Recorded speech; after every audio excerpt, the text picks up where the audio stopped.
The following is a presentation of the Retro Network. SequelQuest, episode 109, a SequelChat movie review of Rambo: Last Blood. Warning, SequelChat is a movie lovers podcast featuring discussions of the latest cinematic sequels. In theaters now. These weekend of release reviews are spoiler-filled and highly flammable, so please use caution when listening. You have been warned.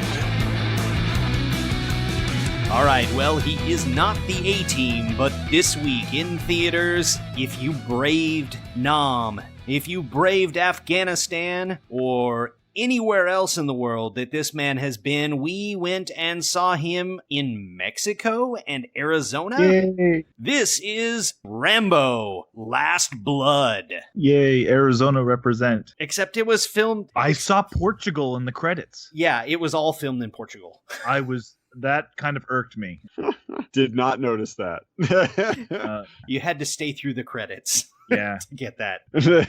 All right. In theaters, or at least our studio with me this week, is Adam and Colton. Howdy. What's going on? So, where are you guys with the Rambo franchise? Adam, as our elder statesman here.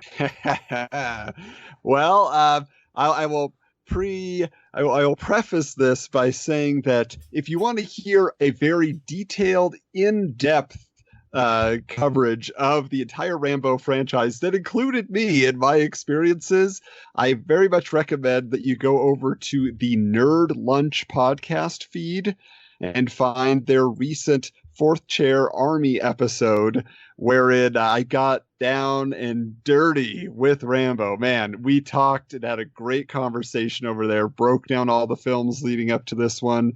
And I will just say that for me, I did not grow up in a family where action films were being shown at all. We did not go to theaters to see Schwarzenegger or Stallone or anybody. When I saw a Schwarzenegger film or something like that, it was Kindergarten Cop. When I saw a Stallone film, it's like Stop or My Mom Will Shoot. You know what I'm saying? Like, I'm not seeing prime Stallone.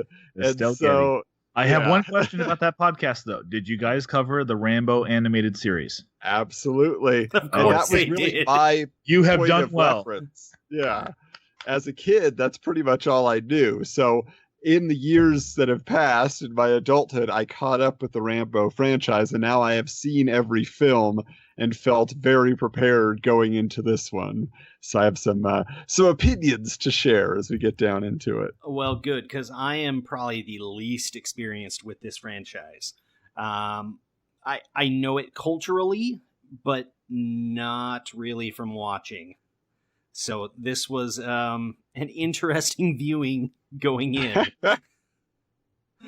Colton, where do you sit with it? Somewhere in between? I want to say about 5 years ago, approximately.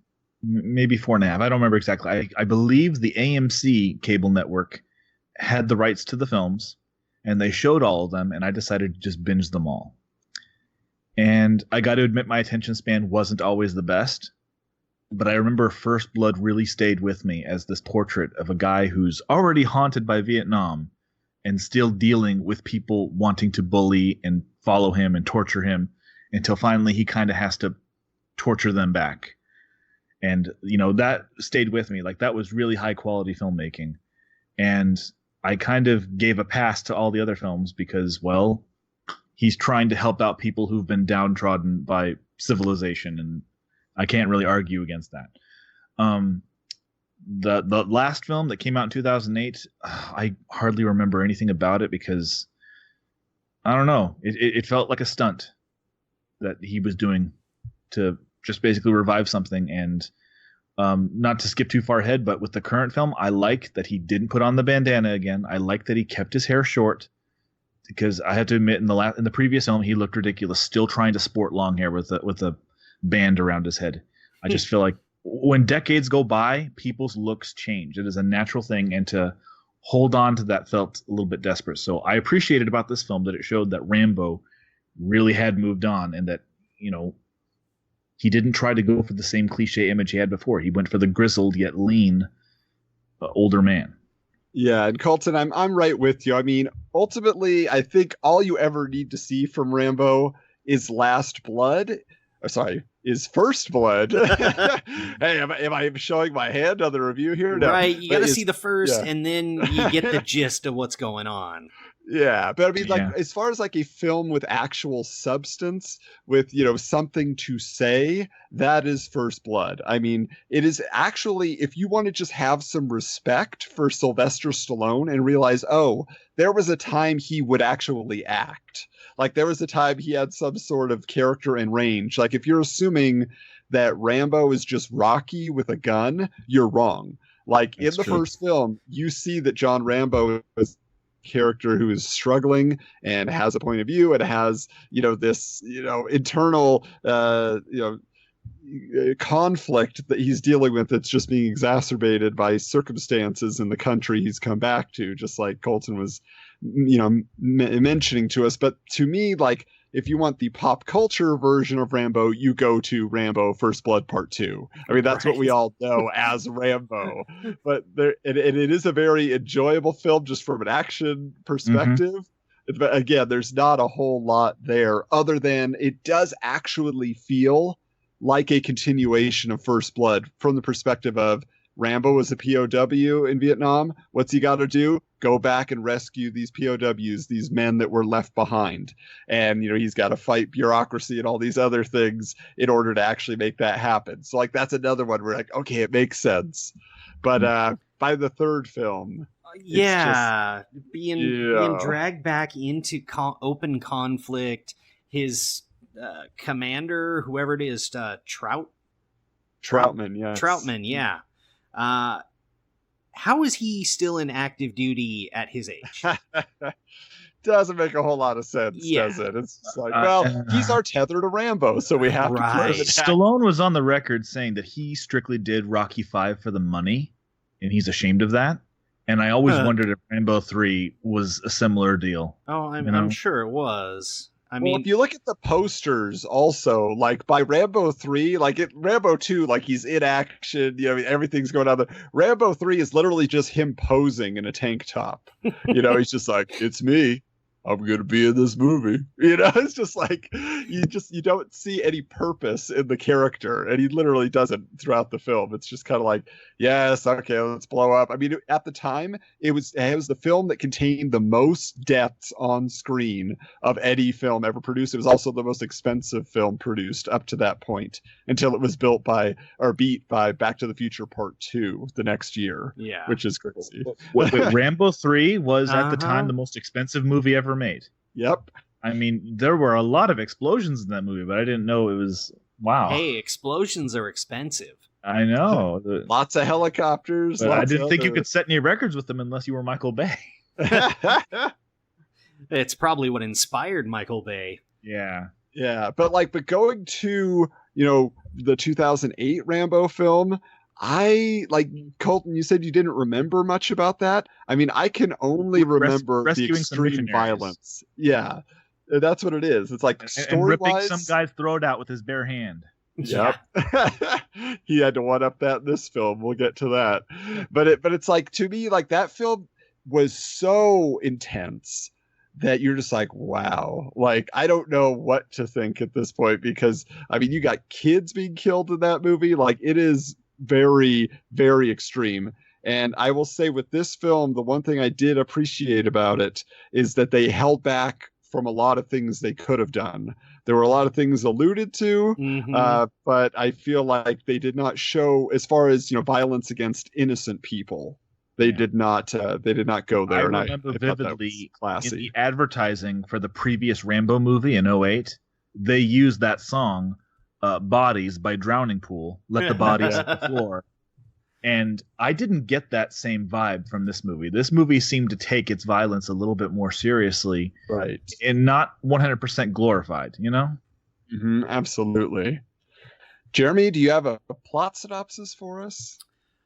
No, not officially. It's basically Taken plus Home Alone versus the cartels. I mean, that's a plot summary, and yeah, that gets you up to speed. And from here on out, we are going full spoilers. So if you've not seen it and you want to go see it unspoiled, go. I've probably already spoiled it by telling you those two things. Well, I think we should address your statement that it's Home Alone, because that was echoed an echo of a statement made by Mickey on the Retro Network podcast when they were discussing the trailer. He's like, "Looks like Home Alone with Rambo. I'm in."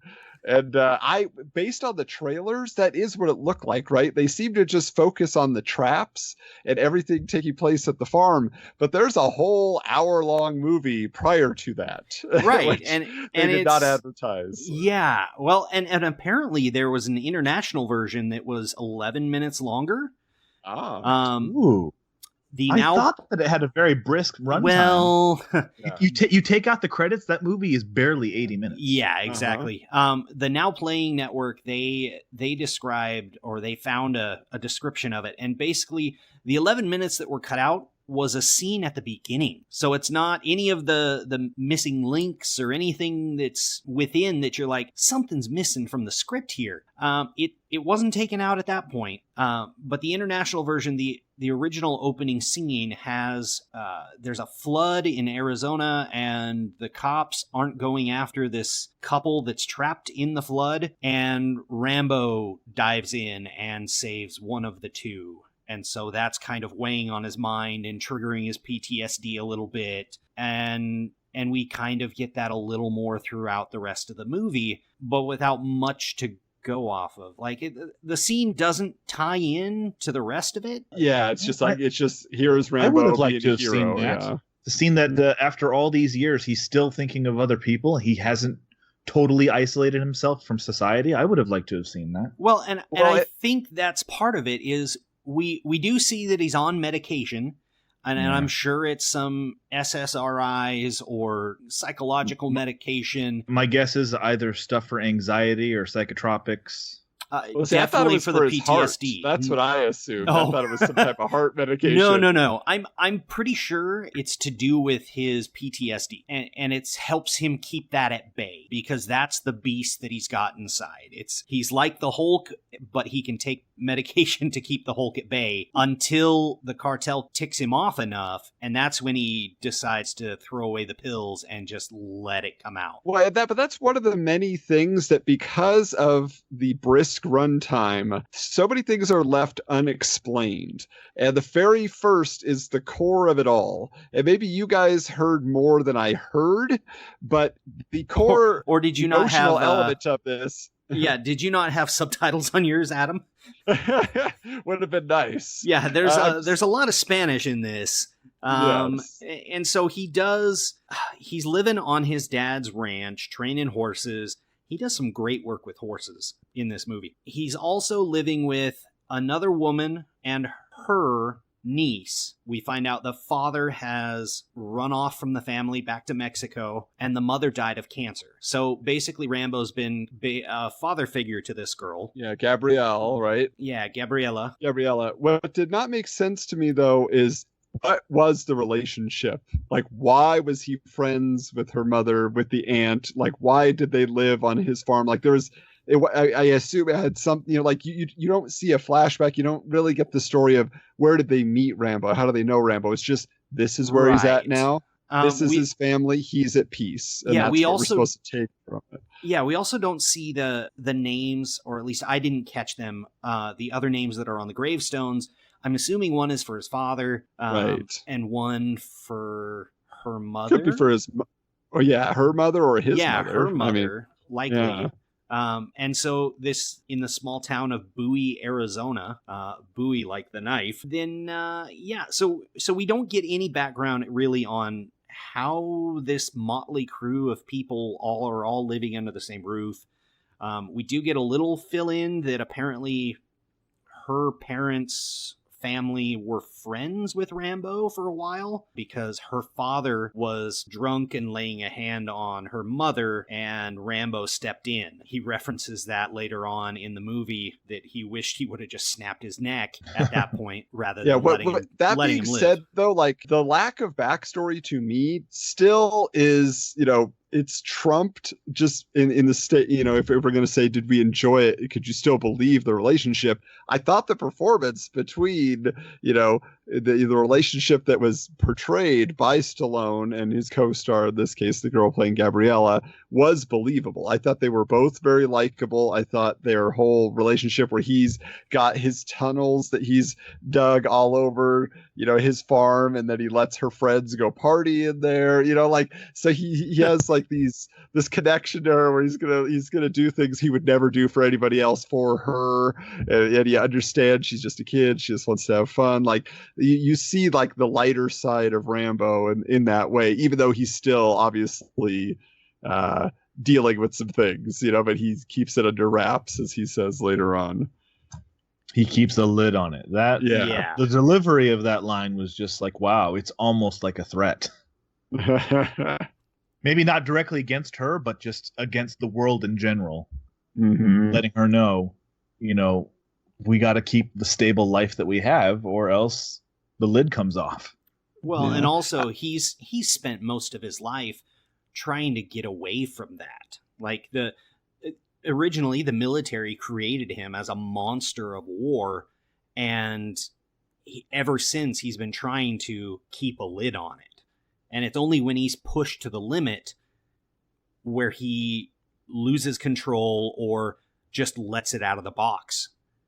So I can see that now, I mean, removed from Rambo 3 when he was super brutal, you're looking 20, 30 some odd years. I mean, Stallone's 73. Yeah, well, and that brings up another thing that I was hoping that this film would deal with, because like Colton was talking about with the 2008 Rambo, it was a little ridiculous that, you know, even back then, you know, he's 60 something, and there's no doubt in his mind that he could take out this entire army of people, right? Like there's no concern, like, I'm getting older, I maybe have lost a step, nothing. I know what I have to do. I will take them all out. And then this film, I was hoping that was going to be more about what he would deal with, right? He's like, I can't do this anymore.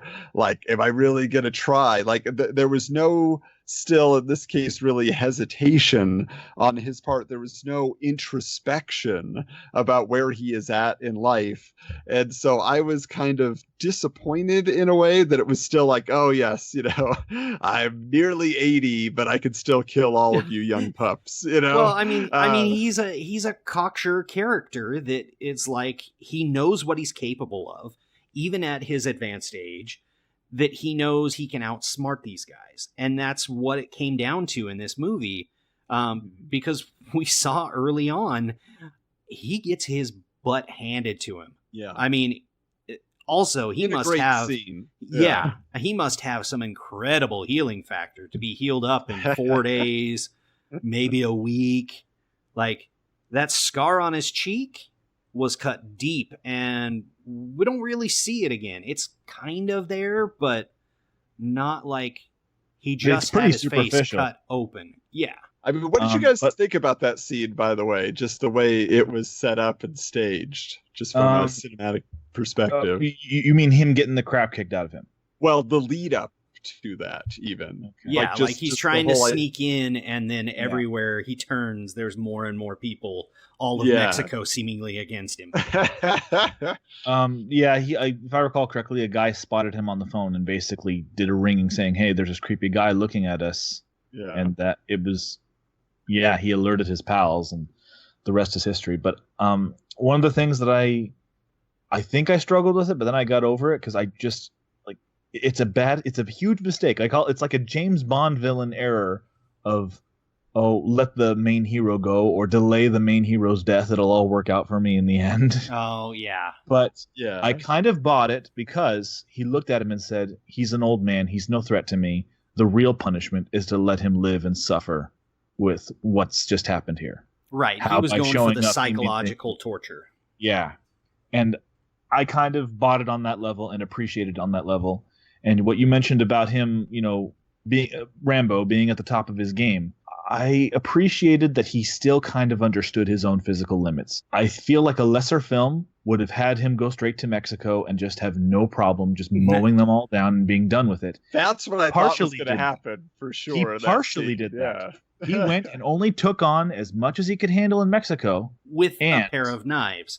Yeah, only. And basically, letter openers. They already had his address. He right. made it clear who it was by leaving that picture behind, so the rest of them could come to his turf, and then he could finish the job. You can't really go and show up at somebody else's house and set a bunch of booby traps. This isn't Home Alone 2. Right. He had to set up a bunch of traps on his own turf. Plenty of time to prepare ahead of time. And I just thought it was just kind of brilliant how he did enough damage to make absolutely certain that they would come to him. Yeah, and I mean, like, this is what I have to say, like, you know, because I can't wait to talk about, you know, the last half hour of the movie. But to me, like, there was some very impactful stuff in the idea that Gabriella had that girl Giselle, who totally turned her over to the bad The guys. moment I saw her, I knew she had a nefarious reason for bringing her to Mexico. I was almost certain that the father thing was a ruse and that she didn't even find him.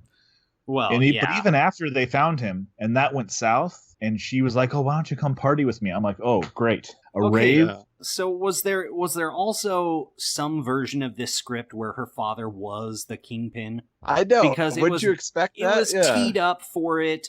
Rambo says, "The darkness of this man's heart." And then we just get this one scene where he steps into the shadows up in her face and goes all dark. Yeah. And then he's basically handed his own throat by Rambo there. And then he's just like, okay, well, Giselle, her friend.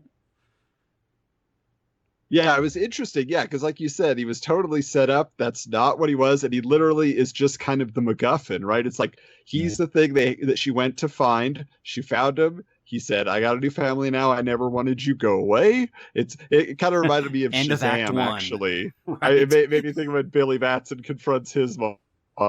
You know, but then literally, then Rambo goes and confronts him again. He's like, "Look, I didn't do anything. Oh, okay. I hate you. Bye." You know, like, on to the real mission. As I said in my review of Shazam, I've gotten kind of used to them being a sociopath. Ever since Joe Dirt, they're searching for a long-lost parent. That parent turns out to be terrible and doesn't care about the child at all. That's why they left. Well, these children in movies need to see more of the movies we've seen, because then they'll know, don't seek out trouble. So she's flipped on by Giselle in the club, which it was totally leading to this. And yes, there is an elephant in the room. This is a very not so great portrayal of Hispanics, Mexicans. They're all human but here's the thing, though: human trafficking and drugging that's across several cultures. Oh, I agree. I mean, pretty much every terrorist in the Die Hard movies is white. I mean, I just and that's fine. The point I'm making is, if you happen things that permeate lots of cultures, I don't think it's super offensive to every once in a while touch upon, oh yeah, here's some Mexicans who happen to fit this archetype that also fits with other groups too, you know?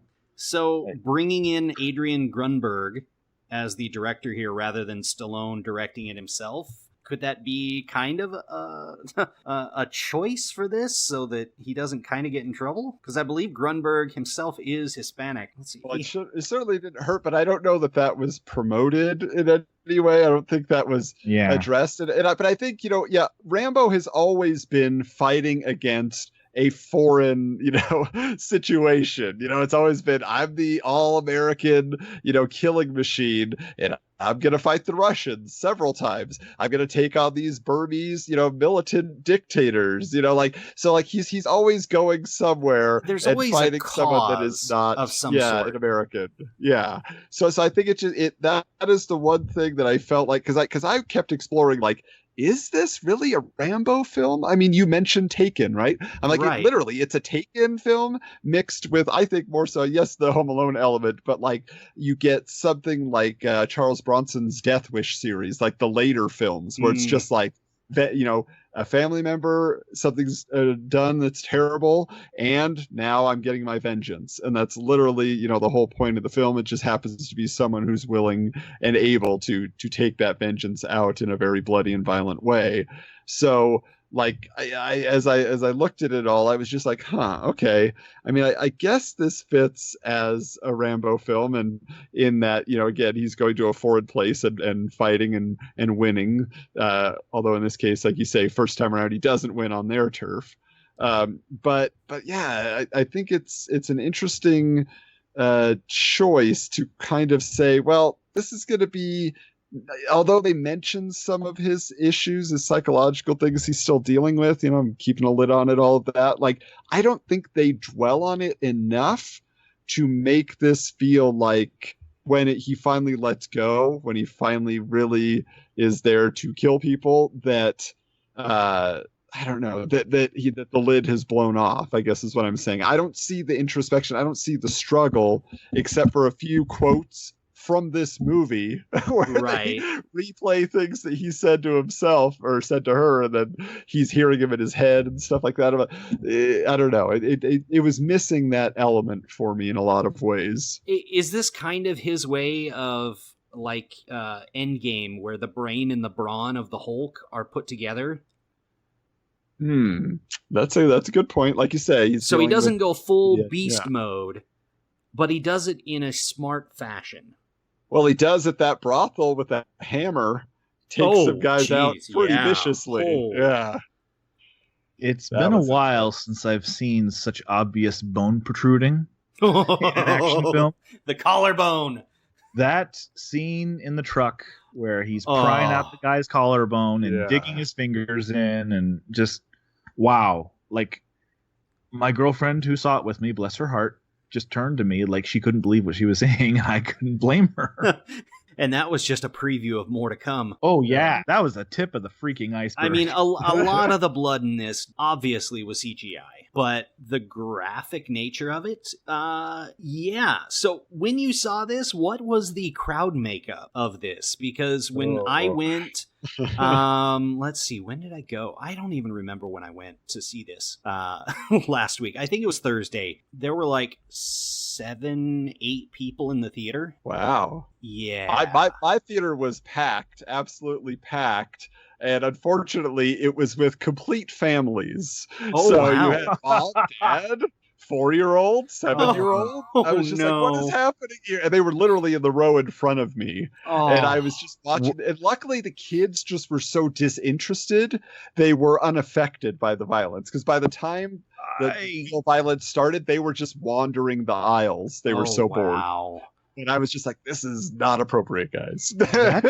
Adam, what you just described is positively dystopian. Like that feels like the type of satire you'd see in a RoboCop movie.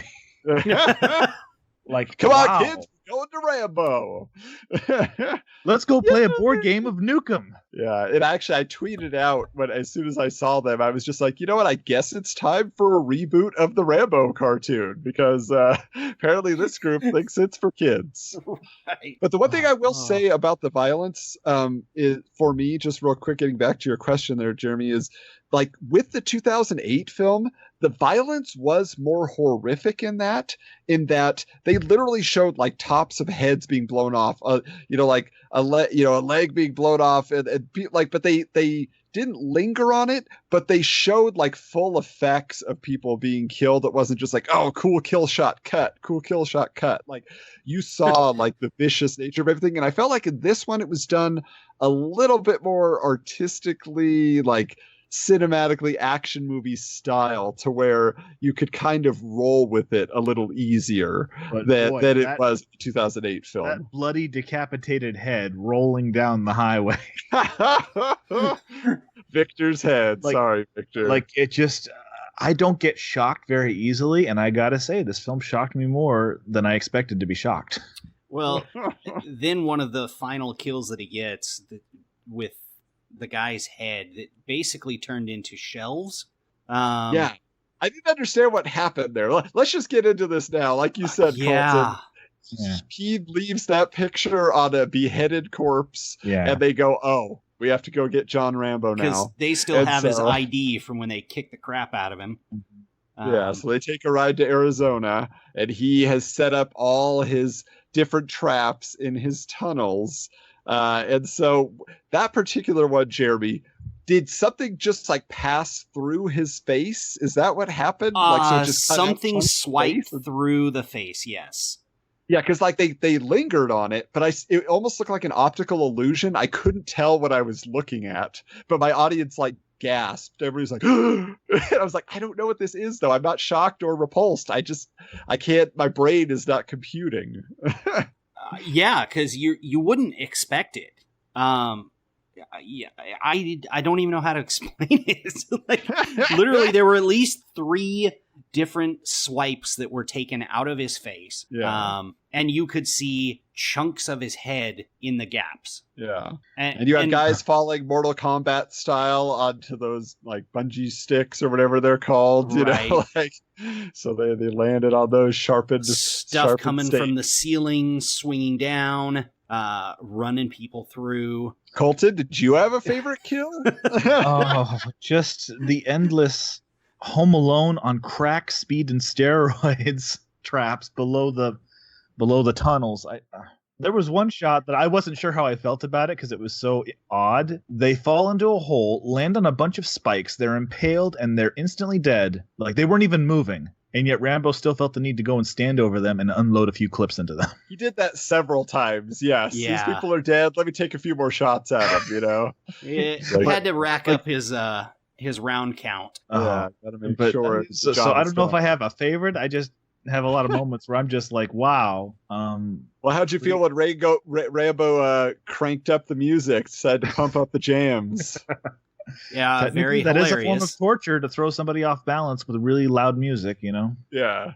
While other bad things are happening. Well, and it also kind of it helped to distort where he was in the tunnel. That too. Yes, I thought so too, yeah. It was definitely decoy, diversion type stuff. Then the guy shoots it out, Hugo does. And then basically he wipes them out one by one by one by one, or 2 by 2 many of the times, until it's down to just he and Hugo. And Rambo has taken a couple shots, so he is wounded, and he goes to implode the whole tunnel system. Yeah, he's like, if you want to live, follow the light, you know, then he sets it off. But here's what I have to say about that, Jeremy, though, before we get into And I'm wondering why didn't he just use that first? Yeah, I mean, makes sense, right? You just just take them all out. Granted, I'm sure somebody would have survived, but...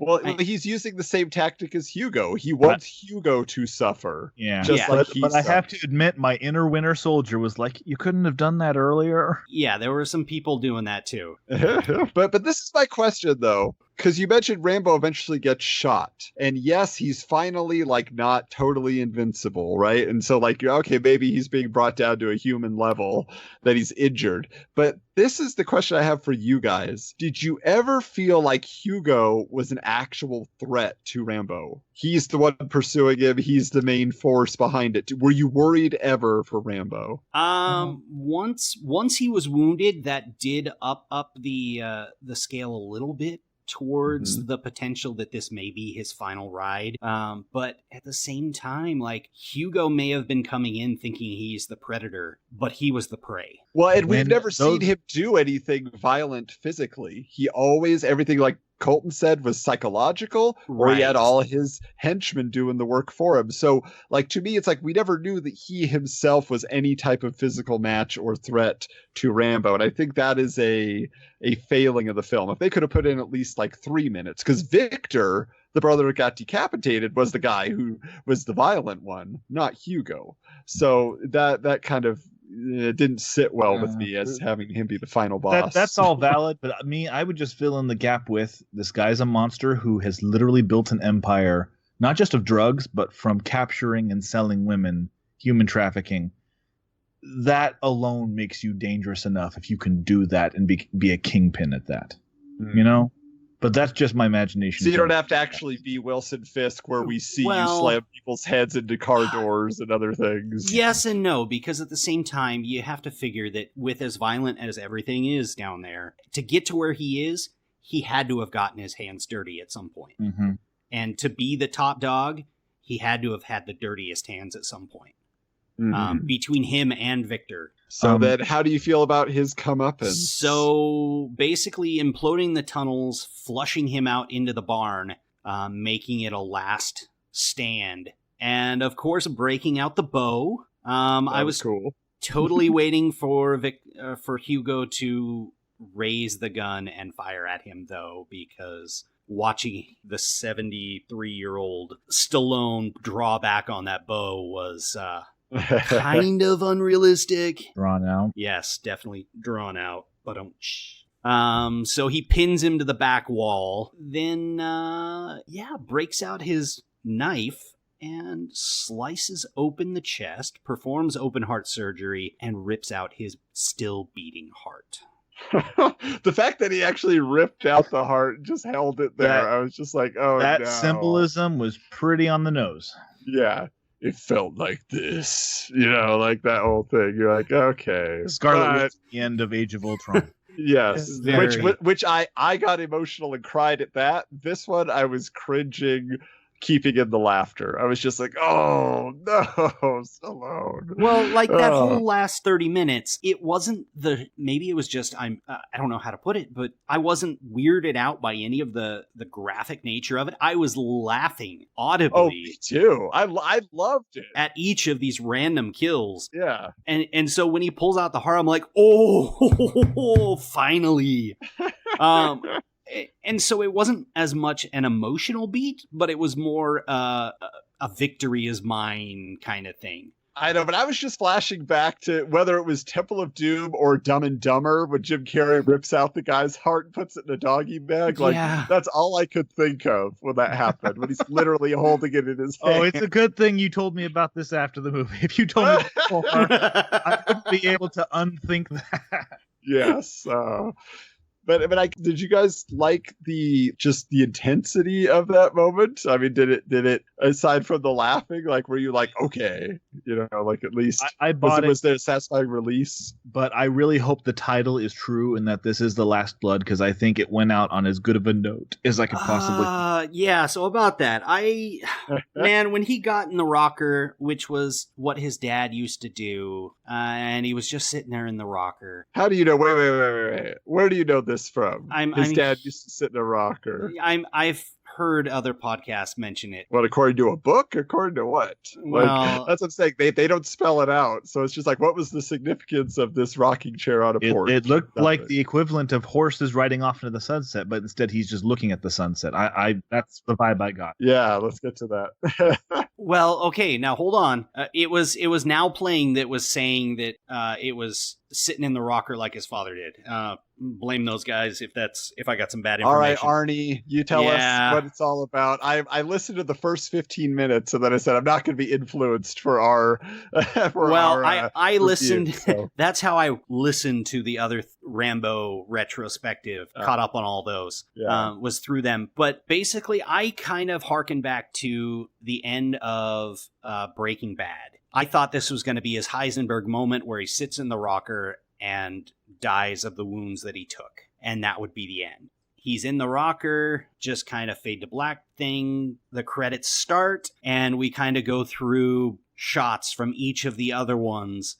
And then we start seeing shots from the movie we just saw.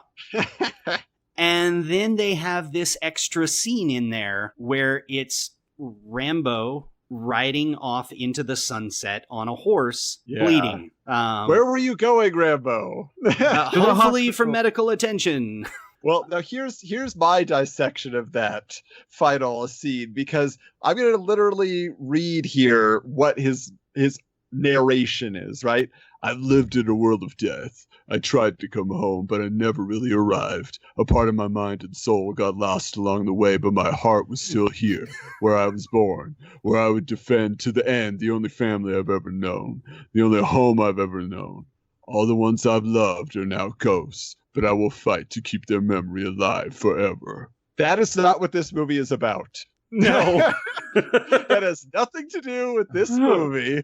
Yes, you're at your childhood home. The end. The fact that Stallone had to put that narration in at the end, I was just like, oh, you have ruined the artistic merit that this film could have had. If he would have just sat in the rocker and taken a cue from Blade Runner 2049, where Kay is just laying on the steps in the snow, we don't know, did he die? Did he not die? It just, zooms out from him. Like, that would have been so powerful. Rambo just sitting in the chair, and we don't know what happened next. We don't see him ride in the sunset, like none of that. Like, that would have been a perfect way to end this film, and he just couldn't leave well enough alone. He just had to hit it harder and harder. Like, yes, right. Come on. Well, and I mean, when he's even talking with Maria, the girl's aunt, she asks him, where will you go? And he's like, basically wherever the wind blows, like kind of statement that he's just going to kind of do the drifter thing again.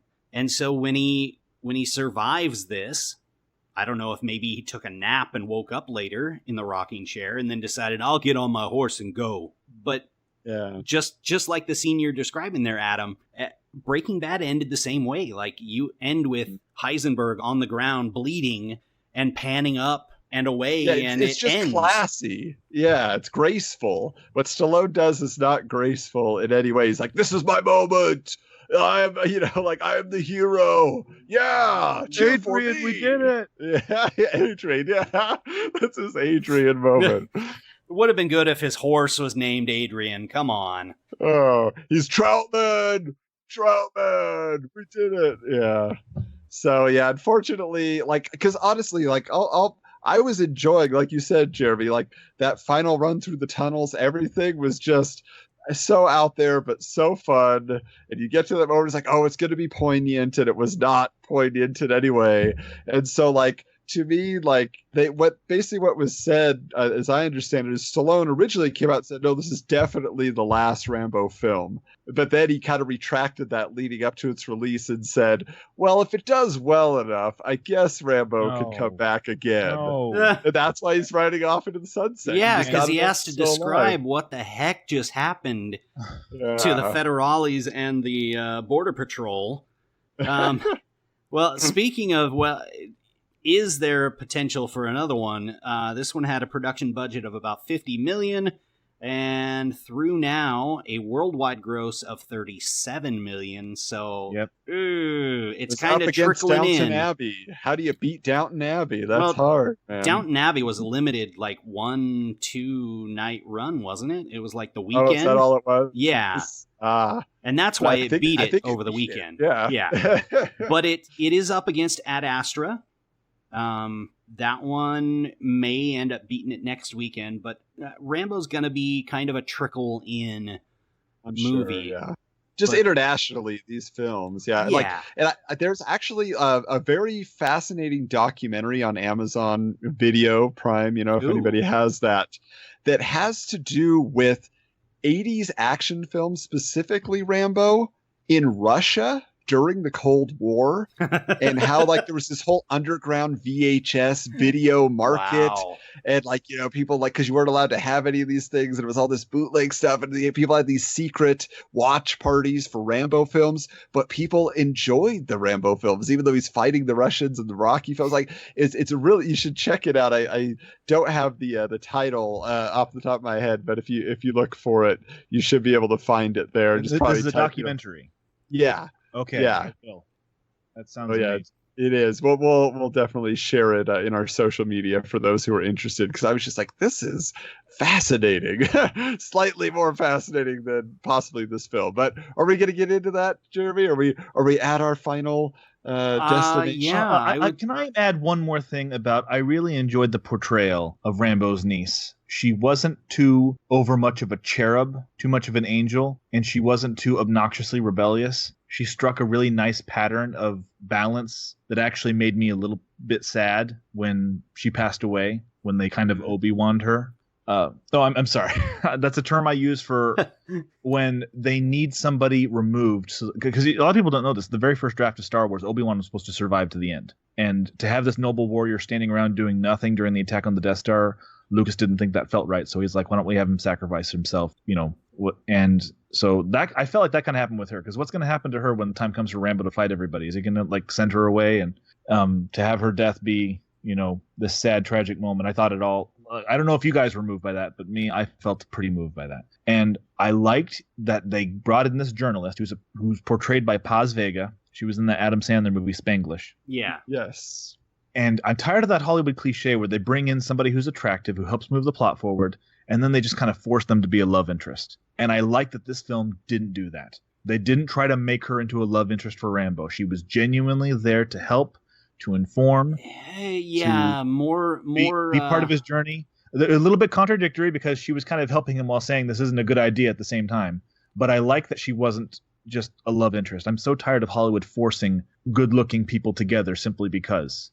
It's kind of like she was brought in to do dialogue because there was a lot of stuff that Sylvester Stallone wasn't going to be able to say. And she does introduce basically the way that Gabriella passes by saying, yeah, my sister was taken and they overdosed her and that's how she died.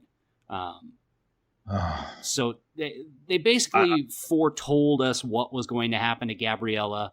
And when we see her, because to have her be rescued and to have her be okay, and she was a little shaken, but she seemed very alive. And then to have her die on the way home, I wasn't ready for that.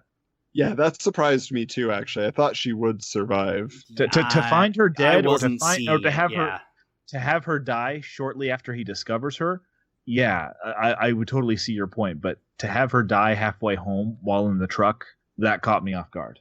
Well, I mean, the way she was when he found her, and also the amount of holes in her arm there, like you could just tell that it wasn't going to end well with her. So I was at least predicting that that's how it was going down. I mean, the moment as soon as she said that that's how her sister died, I was like, ugh. I mean, this is very simple dialogue-wise movie. So this is not going to be nominated for any screenplay Oscars the way James Cameron's Rambo screenplay was. Right. But any final words on this? That I kind of hope this is the last one because I feel like it kind of mirrors the sensibility. It's not a terrific film like First Blood was, but it mirrors the sensibility of it being very personal. The three films in the middle are all about big stakes, international intrigue, dealing with guerrilla armies and foreign governments, and it kind of was going for epic. First Blood and Last Blood feel very personal and very local. A very good bookend.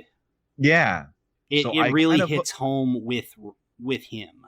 Yeah, so I kind of hope this is the last one, artistically speaking. Plus, those box office numbers you rattled off are not super encouraging. So right, and I mean, based on the books, Rambo wasn't supposed to survive the first one either. The author hates this movie. Oh, good. I think I saw a headline where he walked out of this one.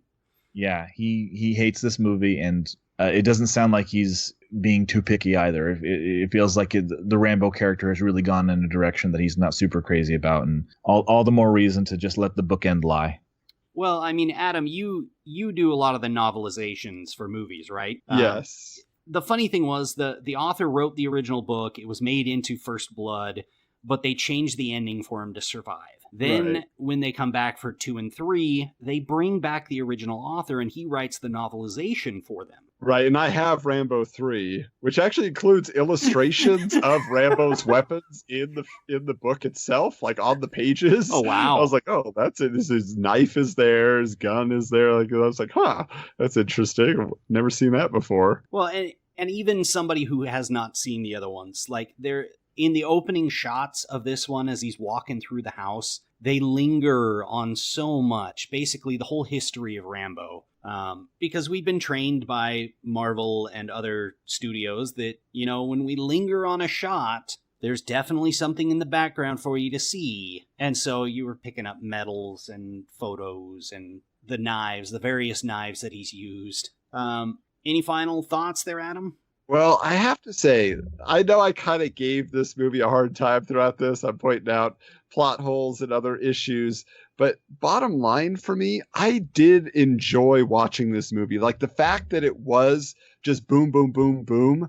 I didn't have time while I was watching it to break it down. And, if aside from a few, like the heart ripping scene and everything else, like there are a few that really stood out. But overall, like I was just like, you know what?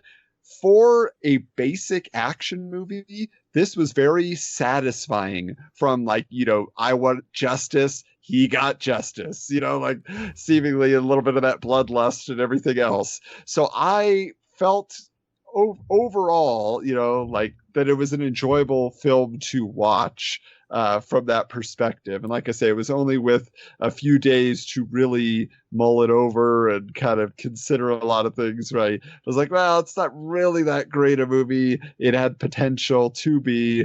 But I feel like as far as Rambo movies go, it's not 100% on the level. Like I say, there wasn't the level of introspection and everything that I would have maybe enjoyed.